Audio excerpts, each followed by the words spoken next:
What's up, everyone? I'm Coach D. So as I've told you in the past, I want you to remember this video. I want you to bookmark it. I want you to save it, because what I'm going to say, you are going to see materialize in the next month, okay? So there's a new jobs report out right now.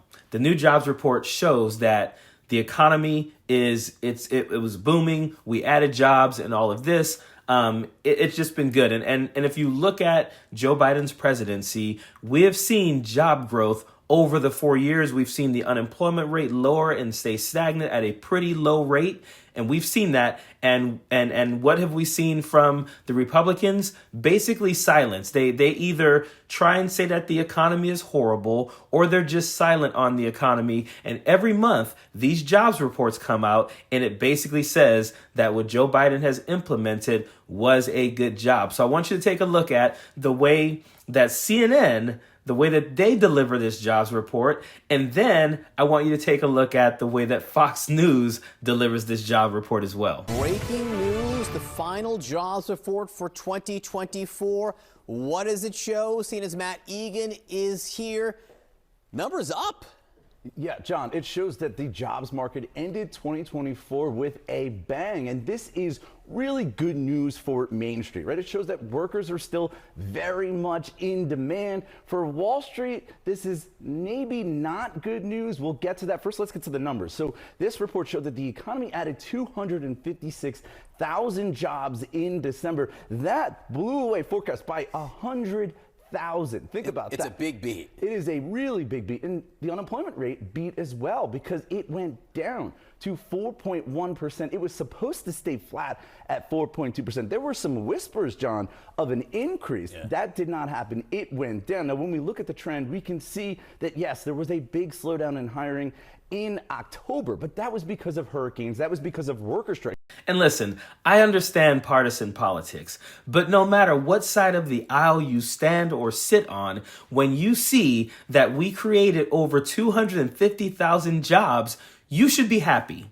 If you're someone who says that you care about the people in this country, you care how they're doing, you care about their well-being, you should be absolutely ecstatic about these jobs numbers. You should have been every single month that they were coming out.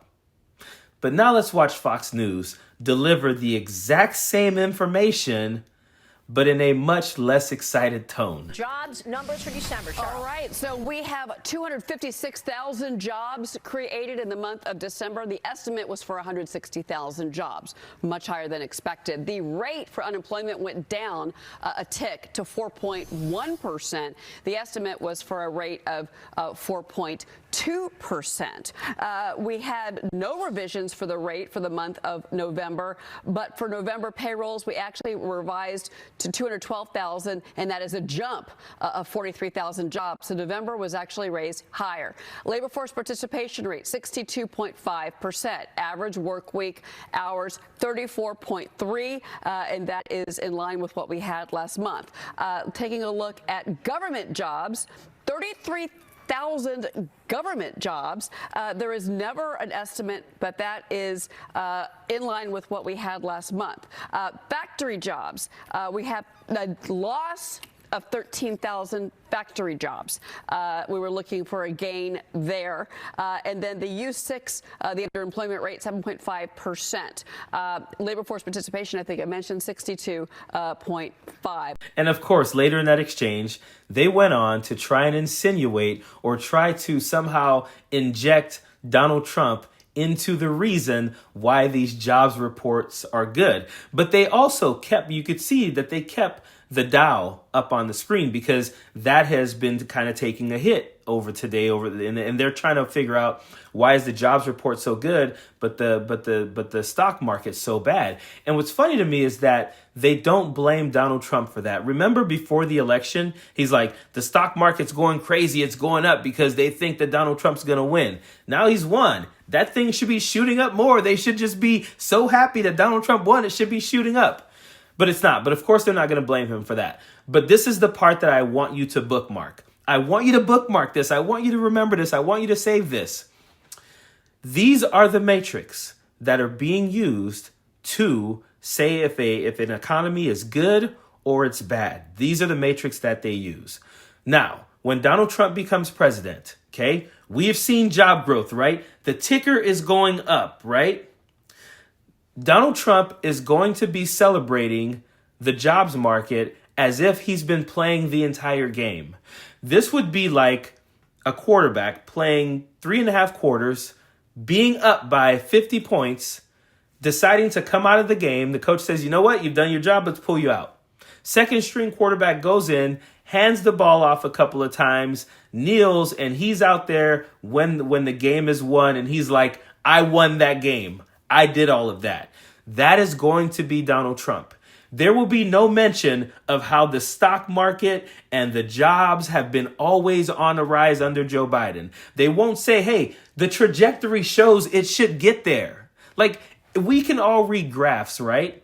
If I pull out a graph and the trajectory shows it doing this but constantly going up, when the next president comes in and starts to say, look at what I did, look at all the jobs I created, look at the unemployment rate that I'm presiding over. Yeah, the guy before you already did all of that. Now listen, the trajectory is going to be at a certain point, right? Now, if Donald Trump comes in and that trajectory goes from doing this to just doing this all of a sudden, I'll be the first to give him credit for it. If the unemployment rate gets down to like 1% and everybody's got a bunch of jobs, I will be the first to give him credit for it.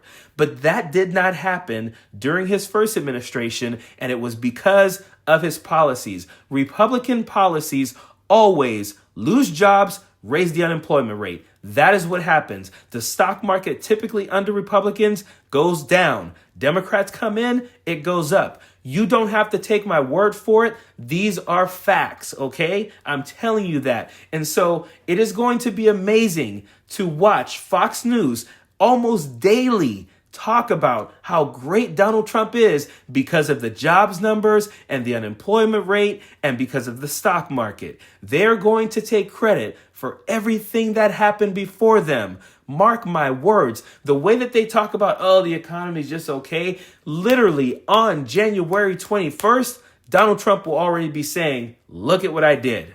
Look what I did to the economy. Look what I did to the unemployment rate. Look what I did to the stock market. He is going to take credit for everything. Prepare yourself for it because it's going to happen. So the reason why I say this is because I want to make sure we remember this as we get to the polls, because I think people forgot that. And that is why we had people going to the polls voting for Donald Trump thinking that he was going to lower gas prices and lower grocery prices and not realizing that the policies he put in place are what helped us get this bad inflation that we had anyway.